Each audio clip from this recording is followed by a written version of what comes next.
for joining. So just to set the context right for this session, Indian compliance ecosystem has over 69,000 compliances. 2 out of 5 compliances have criminalization associated with them. These compliances are broadly set into 7 categories. Every compliance professional that, as part of the Regtech team, we speak to, we realize that there's just too many compliances. The complexity is high. There are ad hoc, paper-based, and manual processes that make it difficult to comply. So, Rishi, as the CEO of Team Leads Regtech, you've helped over 1,000 companies comply better, stay on the right side of the law. You've spoken to many compliance professionals. You've spoken to CFOs. Now, there are different perceptions about what a compliance officer thinks the problem is and what the senior management thinks. So, over to you. Help me set the context here. Well, thanks a lot, Rishi, and thank you everyone for being here today. It was a pleasure listening to regulators. They gave their view of the world. We heard the CEO and MD at Bombay Stock Exchange talk about how the world has changed and how the world of compliance has changed. In my role, I have a unique pleasure of meeting at least several hundred executives from corporates every year. And when we do that, we get a very unique perspective of what they think about corporate governance, risk management, and compliance from their point of view, how the world has changed. And a few things emerge. First, most CEOs, MDs, and CXOs agree that their companies and their people don't necessarily have one comprehensive list of compliances that they need to comply with. Now, while I say this, let me issue a disclaimer. All of these people, or I should say over 90-95% of these people, want to stay on the right side of the law. So I don't find intention to be a problem there. But as they say, hope is not a strategy. That's where the problem begins. The first problem, they don't know what to comply with. Second problem, even if they have a list on a given day, which is utopia, that list changes overnight. Do we know that the country changes about 8,000 laws a year among the 69,233 unique compliances subsumed under 1,536 unique acts? There are over 8,000 changes a year. Now, while one regulator can say, listen, we changed only 20 laws, but do we realize that India's regulatory environment has unions, state and local bodies? Do we know that there are 2,233, and let me repeat that, it's not an accidental number I'm throwing there. There are 2,233 unique websites in India run by unions, state and local bodies who publish regulatory updates. SEBI being one of them, or FSSAI being one of them. So if you are a Marico or an EPL, or for that matter any other company, and larger the company, more is the obligation. Larger the company, more are the state footprints. Larger the company, more are their factories, shops and establishments, sales offices, support centers, and so on and so forth. And hence the complexity grows. And once you have so much complexity, imagine compliance changing 8,000 times a year. A lot of these regulations get updated in local languages. You're sitting in a Delhi or a Mumbai, and you have a branch in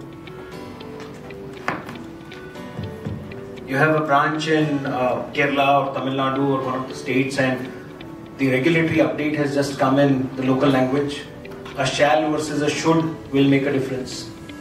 Staying on top of it is not easy because you actually have to visit the website. I don't know how many of you have actually visited these websites. If you haven't, try doing that. It's not easy, it's not fun. Half the time the document will not load. The other time it has already been archived. Third time the document is out of date. All of these are regular problems that a corporate faces. On top of that, compliance management continues to be paper-based, people-dependent. It continues to be ad hoc and manual. Company secretary and compliance officer is the last person in the organization who gets resources. They keep struggling to find more resources. It's a one-man army or one-woman army as the case might be. You go and ask for a digital tool, they'll say, "Arey, chal to raha hai. We haven't received a notice." I don't even know what you do all day long. So these are all regular problems. We have a complex ecosystem. A lot of our laws were written in 19th century colonial times, just around independence. Do we know that labor laws which govern doing business in India from a labor point of view, majority of them were written in the colonial times or right after independence? The Factories Act of 1948 was written around the time India just became independent. Many of you who are history buffs would know that India's socio-economic demographic thought process was different in 1940s and 50s as compared to what it is today. We used to attract a lot more public sector investments as compared to private sector. We never thought of getting foreign direct investment into the country.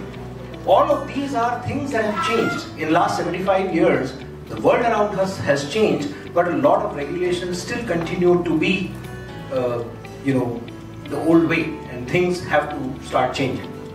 Right. So, Omkar, if you could just add to this overall complexity, feel free to.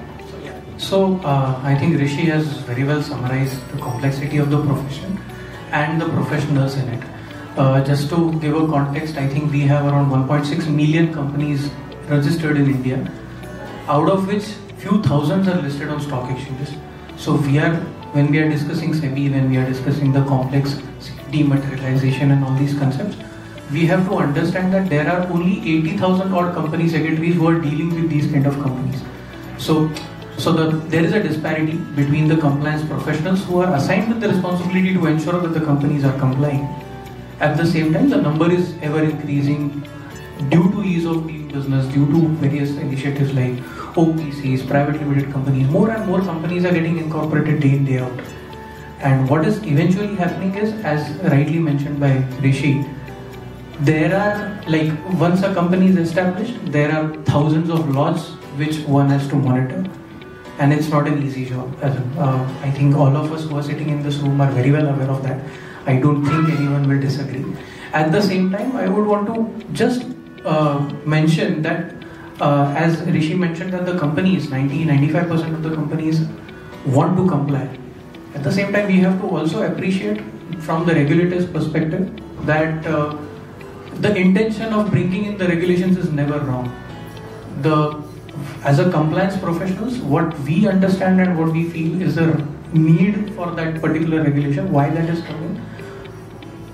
Maybe timing, maybe complexity, the words like, for example, just to give you an example, action initiated versus action taken. If you see grammatically, there is a big difference. But when it comes in a SEBI regulation, suddenly people either feel empowered or people either feel deprived of power because they are not understanding what exactly does it mean. So that's where the companies are, from a company perspective, I would like to put forward. The intention is not at all a problem in the regulatory system that I see. The complexity and the number of regulations, as you rightly mentioned, there are few industries like liquor industry. The laws, every day there is a new law, you can say, but the earlier laws are not getting repealed. So eventually, yesterday was 1000, today is 1001. It's not getting one. So while the intention for most of the laws is consolidation, we will be having labor codes soon, we will be having all of these kind of initiatives, but there are still a lot of companies which are outside the purview of what we generally see in the newspapers, which are really struggling to comply. So I think that was my completely agree. I mean, the idea of rationalization has been discussed for a while now, even from the government side, and I think this is something that we plan to sort of take ahead. Vinay, if you could add on to the complexities, I think they've covered most of it. Yeah, no, thanks. I think, like you said, much of it has been covered, and I was just listening to the last session, just how it didn't seem like a regulator speaking. To be honest, it seemed like a technology person speaking. The way they've analyzed the value chain, the way they've looked at various dependencies, etc.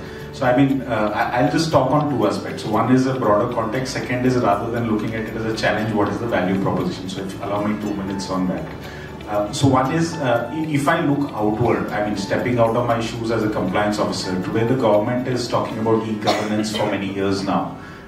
Regulators like SEBI, NSE, BSE, NSDL, CDSL, hand in hand, have been taking so many steps, right, to automate compliances. T+0 is world a record-breaking thing all over the world and things like that. So when you look at these things, I think one must only kind of take a leaf out of that book as far as companies are concerned. So I think one is to look at it more from what's happening around you, and technology plays a big part of that.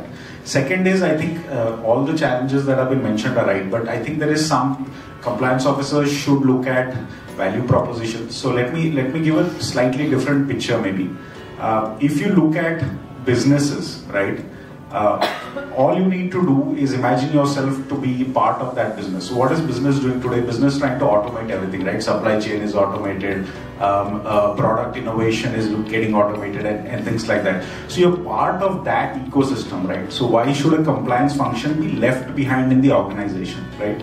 And I think one needs to sort of have that value proposition in mind, that, you know, when my core business is getting automated, why shouldn't I? That is one. Second, I think is in the world we live in today, and I think you mentioned that we have 80,000 company secretaries. The people that are going to be compliance officers are probably born in the world of technology, so to say. I think we have now crossed that barrier of, you know, people who have seen both, etc. So, you know, it is imperative to keep your workforce motivated to adopt technology. I'm giving you two totally different lenses than what it is. So this is your value proposition as a compliance officer. So not only will it help you get to a point of certainty in compliance, but you will then be seen as a value add to your own business because you are aligning yourself there. And secondly, your own team members, for example, who actually probably on a daily basis use technology in every hour of their life. Why shouldn't they do that in the 10 hours that they are at work? I just thought I'd share a different perspective. Completely agree. And, you know, while Onkar sort of brought in the rationalization aspect, you spoke about digitization. I think another aspect of around compliance is the criminalization. I started off by saying 2 out of 5 compliances in India have criminalization associated. Now this data comes to us from a book called Jail for Doing Business. It was authored by Rishi Agrawal and also Gautam Jikarmane from ORF. Criminalization is a huge concern when it comes to compliance. So Rishi, if you could just sort of give us a few more stats and a little bit of information. Sure. Well, Jail for Doing Business, and many of you who are interested in the subject of compliance, I highly recommend that you download a digital copy or reach out to us. I'll be happy to ship a physical copy to you. It was the first time written, primary data dissected thesis, 109-page long, on the embedded hostility and deeply embedded criminality in India's regulatory ecosystem. Just quantitatively understanding and getting our arms around the subject. We spoke about 69,233 unique compliances across the 7 categories of law at 3 levels, union, state and local, subsumed under 1,536 unique acts. Do you know 26,134 of them have criminal provisions going from 3 months of imprisonment to 10 years? And I'm not kidding you. You can read the data. It's a data dissected research. 17,000 of the 26,000 come from the labor laws. So imagine any company in India, it doesn't matter whether you're a bank or a broker, whether you're a manufacturer or a seller, whether you're a retailer or a pharma or a alcohol beverage company, you employ people. And 17,000 of these provisions come from the labor laws. Thankfully, you know, after long last, we are going to have labor codes hopefully come in soon, and that should take care of 70 to 80% of these criminal provisions. But what about the remaining 8,000? These are embedded in a variety of union and state laws. Government took this research very seriously. A committee was created under the chairmanship of the then CEO Niti Aayog, Mr. Amitabh Kant. I had the honor of serving on that committee. The government wrote Jan Vishwas Bill, which went through Joint Parliamentary Committee, its review, and finally it became a law on 11th of August last year. Made the first great beginning by decriminalizing 187 provisions embedded in 42 different union acts. While it doesn't move the needle significantly on the total number, what it clearly displayed is that the government's heart is in the right place. Government wants to review, you know, some of those provisions which are tactical lapses, which are, you know, minor slips here and there, where there is hardly any mens rea, there's no harm to environment, there's no stealing or theft, there's no exploitation, there's no loss of life or limb, and many other provisions like those, and government wants to actually do it. Now it has created a nice little precedent and a blueprint for such initiatives to follow. The phase 2 of the Jan Vishwas bill is already in the works. State governments are reaching out to try and see how they can use the lever of decriminalization in order to enable ease of doing business. So I think decriminalization is more of a signaling value to the job creators, to the investors, to entrepreneurs, that the country values them and their investment, and any trivial tactical lapse or non-compliance or contravention will not be punishable by a criminal penalty leading up to jail term. Right. Vinay, bringing you in here. So do you think firstly criminalization in the compliance domain actually helps push the agenda? Do you think it's easier to get nod from, to change the tone from the top, be it a board meeting or anything, or do you think, otherwise? And then we can sort of comment about decriminalization. See, I think I do feel that it does not necessarily become a tool to drive your agenda as your first point. I think it would ultimately show up in an analysis when you say how I've complied, not complied. But I've always believed that, and having worked in large organizations, that the tone at the top is more a matter of culture, the way you act and behave. Unfortunately, a lot of times we compliance officers start from what report needs to be filed and the data there, and then work upwards for a compliance system, which is actually it should be the other way around. That you set your what you want to do, then trickle it down to process and policies, then the actions and reports, right? So I think criminalization is something that is a fear factor, no doubt. It's something that you want to manage at no cost, at all costs, and it's non-negotiable. But I would say it would be more around the culture and the value proposition that a compliance officer should run within the organization. As a part of that, you tend to sort of address this.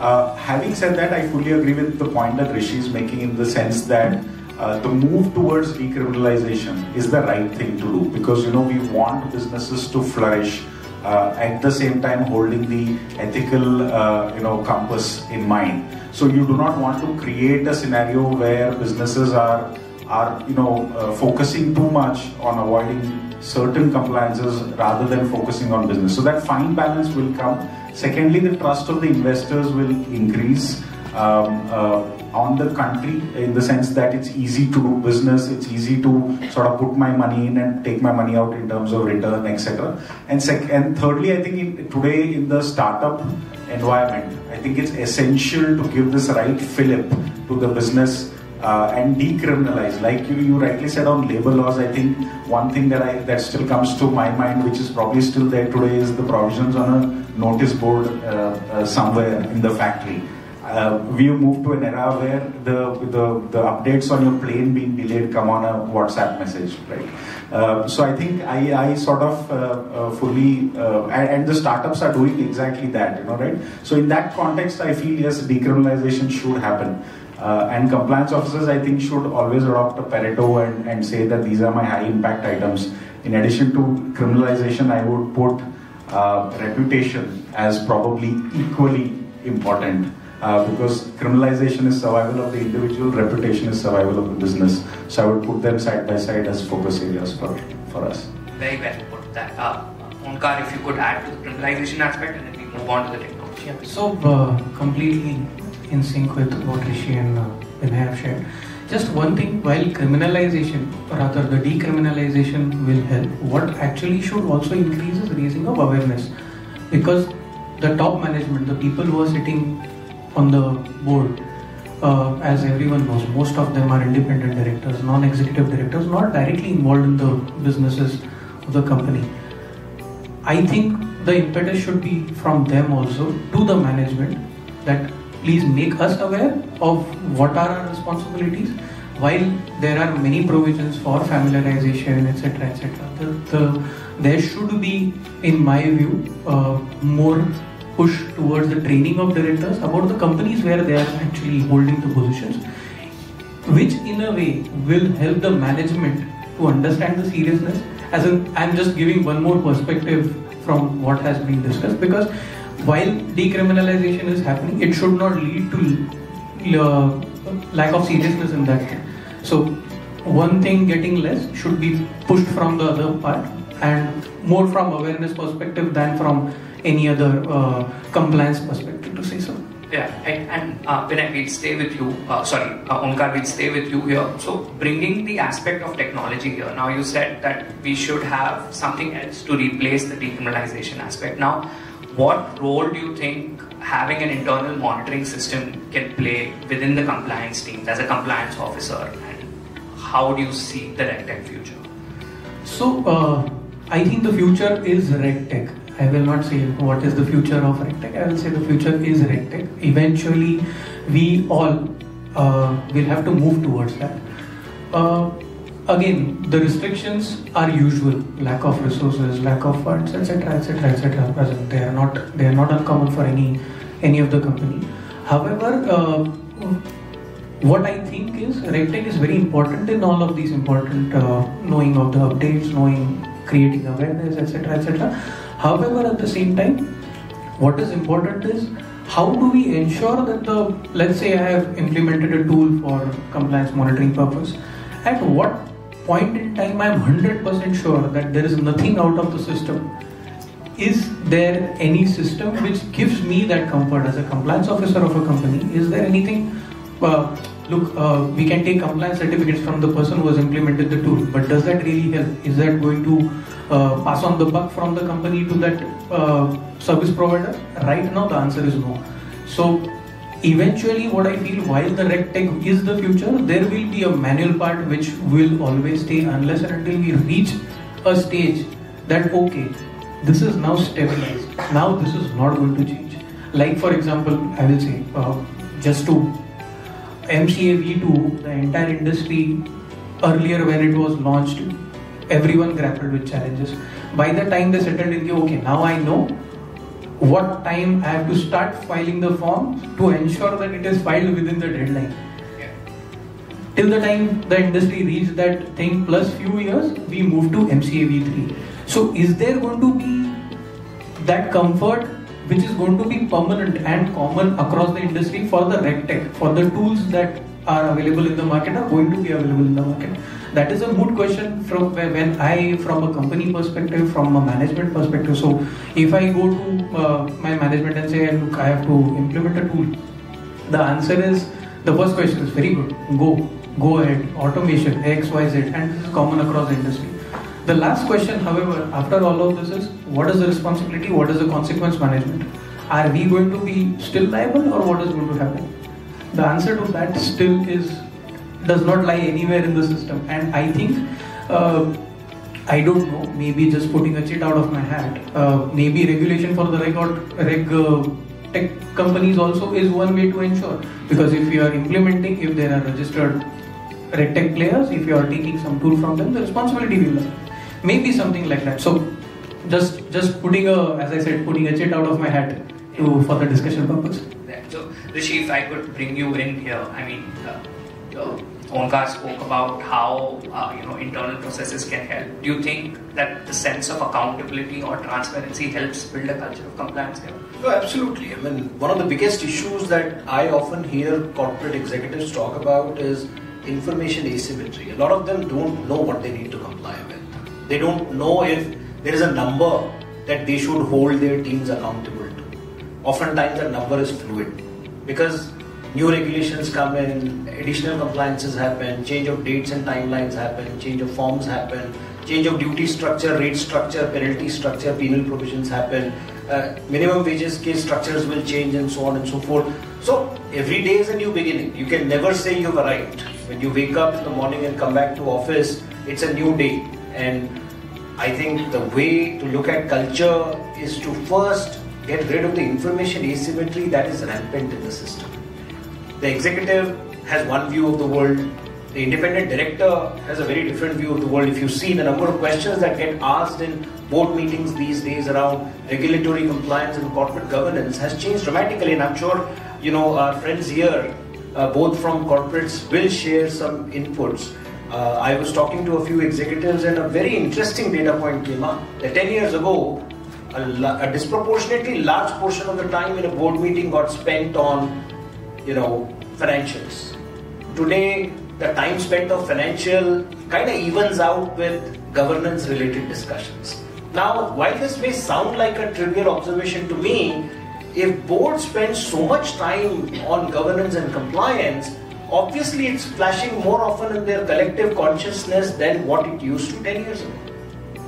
And that definitely means shareholders care more, regulators care more, and it's a clear signal that corporates need to care more. The sensitivity on compliance or lack of has to be much higher, right from the CEO MD's level to the last person who touches compliance. And I still think there is a huge gap between how a board member or an executive looks at compliance versus how the last person at a shop level looks at compliance. And I think to create a culture of compliance, that's where you begin. Right. So, Vinay, if you would like to add on to the technology part, but before that I want to say, so we've seen the industry you come from grow at above a 15% CAGR. Now, of course, your organization is growing too. With that, there is geographical expansion and in general just production expansion. So how do you sort of sync that with the need for technology and to add to Rishi's points? Take a point from what I was telling earlier, that there needs to be a value proposition linked to business. We cannot function in silo, and you're exactly saying that if your business is growing and the complexity volume is growing, the people that were managing these things 10 years earlier are churning at a faster rate today because the attrition levels are at a different pace. And you also need to adopt technology to enable you to catch up. When every other function of the business has caught up, when you automated supply chain, why can't you automate technology? I think we'll have to look at it from that lens. So I fully agree. One thing I will reiterate, with which both of you have kind of said in the same breath, is the biggest challenge for a compliance officer today is to get that level of certainty that a compliance has been met. And let me just elaborate. Certainty is not just a state of mind, but certainty that I have covered all the laws. Certainty that the right people are looking at it. Certainty that those right people have the right processes to enable this whole circle of compliance. Certainty that what is getting reported back to me is accurate, and certainty that when I go to my board and say, yes, these are the 10 things done, these are the 5 not done, they actually match what has happened on the ground. The biggest challenge for us today as compliance officer is that our actual sphere of influence is different from expected sphere of influence. Right? I'll just give a simple example of the new Reg 30 under LODR. Right? My actual awareness of what's happening in the last location of my organization is different from what the law would expect in terms of, let's say, you would be aware and report within a certain amount of time. Now, this gap can be bridged with technology. And I personally feel there is no other way you can bridge that gap. It has to be a technology-led solution to bridge that gap. So I think that's broadly my take on technology, that it has to be running side by side with the business in terms of pace, and second is the point of certainty that it provides. So I hope I have answered the question. Yes, you got that right. Rishi, at this point, moving on, we've heard about rationalization, we've spoken about criminalization. So moving on, technology clearly seems to be the way forward. How do you think an organization should think about technology in terms of adopting it? What are the steps that a typical large manufacturing unit should look at? See, today's discussion focused around listed companies, automation of CB compliances, automation of secretarial function. We heard how regulators talk technology, and a number of us in the room were pleasantly surprised to see that we were talking to technocrats rather than the traditional definition of regulators that comes to our mind. Now, if regulators are that advanced and if they can do connection of unrelated data points to make a story or to identify fraud or to detect defaults and anything like that, I think corporates need to take a much faster step in adopting technology, especially on the compliance side. I think we heard Vinay talk about the fact that business is already going digital, right? Supply chains are going digital, manufacturing is going digital, CRMs, HRMS, payroll systems, accounting systems, materials management, everything has gone digital in the last 20 years. Why is that 90% of our companies are still operating in ad hoc, manual, paper-based and people-dependent compliance program even till date? Out of 5,000 listed companies or 5,000 or so listed companies that are out there, why do we have under 500 which have adopted digital solutions? I think the problem begins right there. Hope is not a strategy, I mentioned this earlier. So if you genuinely have a shot at complying, and we heard Vinay talk about reputation as an important area of focus, because a listed organization, the bad news travels really, really fast. And today that bad news has an implication on your share price. So there are crores and tens of crores going up and down in value when bad news hits the market. And you being non-compliant with a specific provision leading to Reg 30 was quoted here, and there are issues which need to get in front of the shareholders when somebody gets penalized and so on and so forth. All of those can hurt your reputation, corporate governance, your valuations, your debt and equity valuations and so on and so forth. So it's very, very important in today's day and age that corporates take that first leap of faith and say, you know what, we will migrate from an ad hoc, paper-based and people-dependent compliance program to a digital one. Now, most people think once you adopt technology, suddenly, everything will be hunky-dory. We heard Onkar talk about the fact that who takes accountability, who takes responsibility. I do want to make a qualifier there. Technology is only as smart as the person sitting behind it, right? Imagine you buying created for that. When you do these things over an extended period of time, and when I say extended period of time, I'm not talking about a few days or a few weeks. I'm talking about a few years, a few quarters. That's when some of these good habits become deeply entrenched in the corporate ecosystem. They become a part of the ethos, at some point become a part of the DNA, where non-compliance does not become an acceptable way of doing business. चलता है, होता है, देख लेंगे, manage कर लेंगे, जब होगा तब देखा जाएगा, has to be put in the rear view mirror, has to be put in the museum where it belongs. If the business has to grow cleanly in an era where our Honorable Prime Minister calls it the Amrit Kal, where the next 25 years are likely to be powered by demographic dividend that India has, then I think staying on the right side of the law will help raise the right kind of capital, attract the right kind of investors, attract the right kind of talent, and hopefully harvest what India has to present in the next 25 years. Very well put then, Rishi. Onkar, coming to you, just wanted to understand, we've established that technology will play an important role. So, in addition to that, what is it that you, in your experience and currently are doing as best? We've got a lot of compliance professionals here, so if some tips, some suggestions on what the best practices are, how to build a culture in or around technology or not, just generally.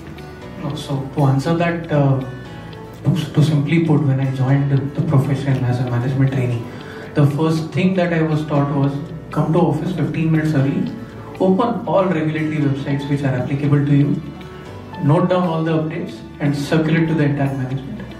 This is something that as a compliance professional I started my career with, and this is something that I still do.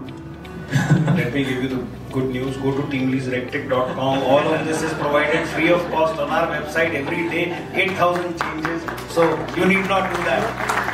This was not planned. I'm just saying, as a marketing guy. I can vouch for that.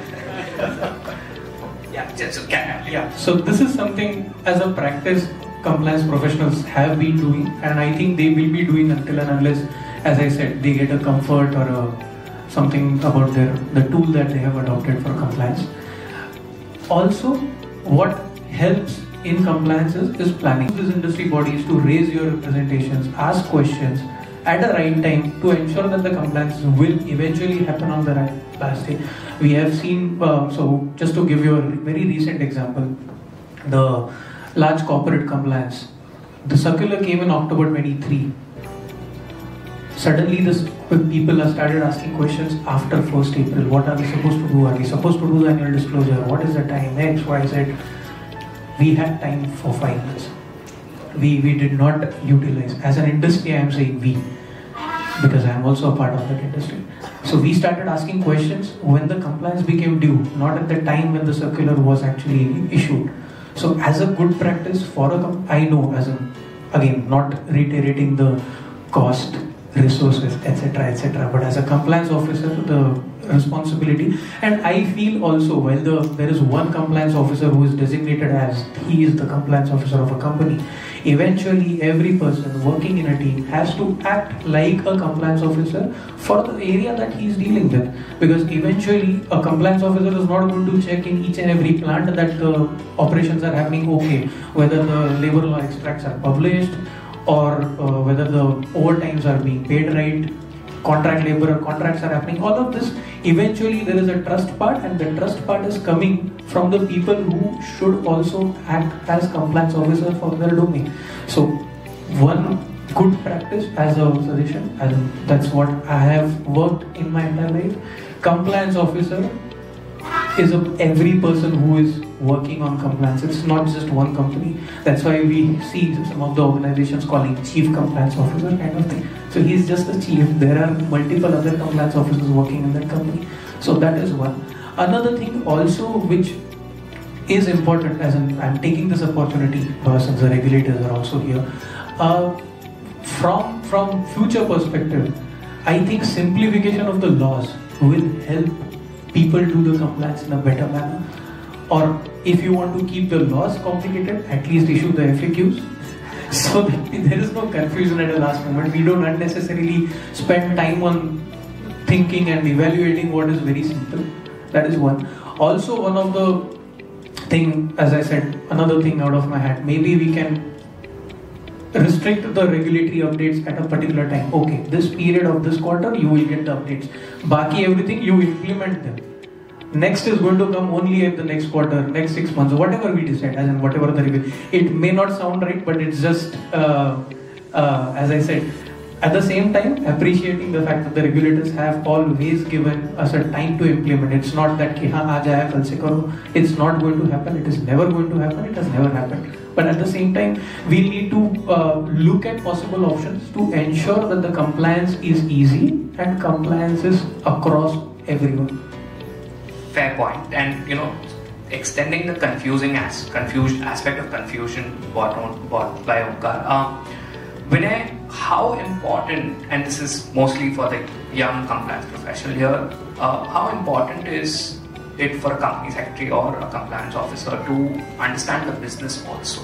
I mean, while I understand reading the law, interpreting it is one thing, but I think the synergy between business and understanding and that is needed, and if you could just add on to that. It's a great question. I've always maintained that compliance and business are not two opposing forces. It's not that everyone looks at compliance as hindering business. Right? The key to break that is to present the value proposition, right? And when I say value proposition, it doesn't mean monetary, but more as to what it means in terms of growing something that is here to here, and at the same time, what if you don't do it, where will it go from here to here? And that could be in terms of the quality of goods that you deliver, the quality of talent that you maintain, the level of accidents that happen or don't happen, the impact that you create on society around you. And ultimately all of this is well understood now. We live in an era of ESG. It's well understood how a sustainable business is better in the long run, right? So for us young professionals, it's absolutely imperative to understand the business. But let me sort of drill it down a little lower from a compliance implementation perspective. So there are 2-3 things that I feel really matter. One is, whenever you're implementing a compliance, identify your strategy for implementation. Some compliances require more awareness, like for example a Reg 30, right? You need to make someone aware that if a notice comes, please inform me because I have an obligation. So therefore, this is a strategy which is awareness forward. You're ideating at a central level, maybe with your senior management, right?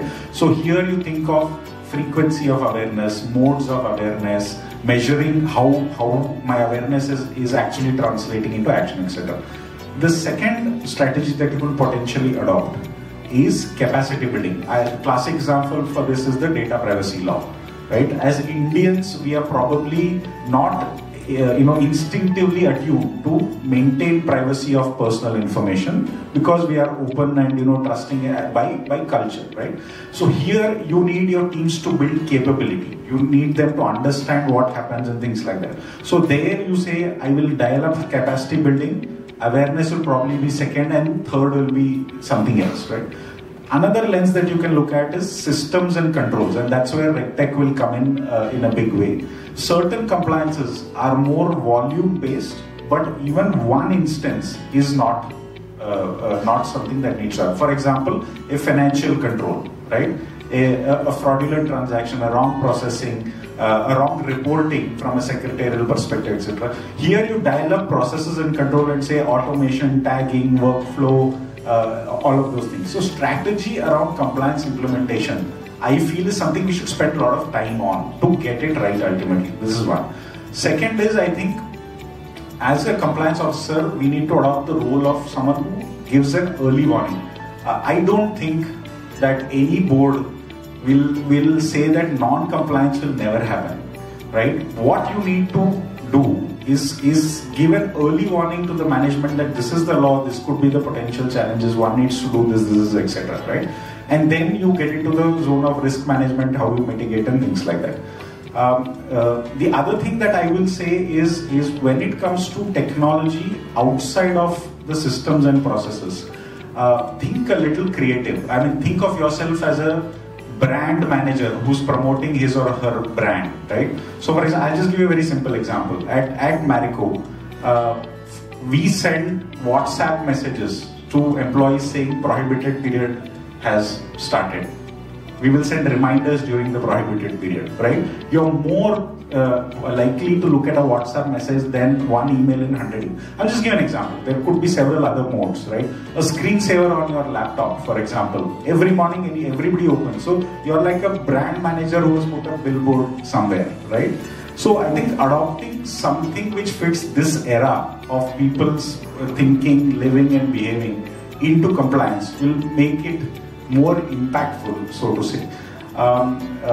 The last thing I will say is I think engagement with regulatory bodies is something that a compliance officer should do. And this helps a lot in understanding, one, the intent of the regulator. I think I agree with both the panelists here that the intent of the regulator has never been wrong. Maybe our appreciation of the intensity of that event is not there yet because it may not have happened with your organization, right? So the intent is always right. One, it's our role then to understand that and adapt it to the realities of my business, right? I think that will come if you interact with the regulators at the same time with the ability to sort of put your points across and discuss if there are genuine concerns that can be addressed. So I think these are a lot of points. And maybe one last point, if you permit me. As a compliance officer, I think one must always use this, a very, tip from my own experience. Use audit protocols around your compliance. Never hesitate as a compliance officer that compliance as a function should not be audited. I think I've seen this amongst professionals.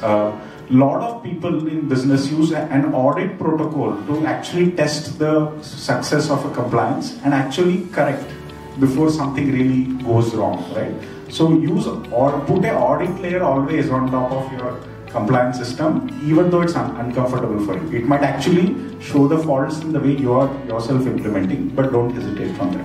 Yeah, that's a great point. In fact, at Regtech, we've seen an increase in the number of audits that we're doing, be it labor compliance audit or just overall compliance audits. Now, Rishi, coming to you for closing comments here for the session. We've discussed a lot of things today, from decriminalization to technology and digitization. Vinay also mentioned the DPDPA, so if you could just share some thoughts on that and perhaps set the context for the next session as well. So I think a lot has been said, so I would definitely not continue to be between our participants in the lunch today. I do want to say, Desh badal raha hai. Last 10 have been very different from the previous 60. If I rewind the clock here for a few examples, in 2015-16 there were 17 different indirect tax regimes. Number of compliance professionals don't even realize that how difficult it was to comply with so many tax regimes. GST came, early days were a little painful, and over a period of time, with a lot of effort from the government and industry bodies, everything settled in. Today we don't even think about that pain, or we don't even have a capability to feel that pain. 8th November 2016 may be fresh in everybody's memory when Prime Minister announced demonetization. India did not have the ecosystem of digital payments that it has today. If that announcement were to be made today, guess what? It would be a non-event, because things have changed in the country in the last 5, 6, 7 years. So much change has been enabled because the country has gone digital exponentially. Every part of our lives, whether it is booking a flight ticket, rail ticket, it's booking a show, or anything like that, right from education, everything is going digital. And compliance should be no exception. India definitely presents a phenomenal opportunity in the next 25. We are looking to become the third largest economy in the next 5. We are looking to become a Viksit Desh by 2047. All companies, rising tide lifts all the boats, and this is a rising tide. And so many of us here are going to be a direct beneficiary of this tide. Staying on the right side of the law should not be considered an option. Leveraging technology should not be considered an option. Scale thinking is going to take you places, and scale can be enabled with technology. Let's look at how we can all adopt digital solutions to stay on the right side of the law and grow exponentially. With that, I would like to thank everyone here and close the session. Yeah, thank you.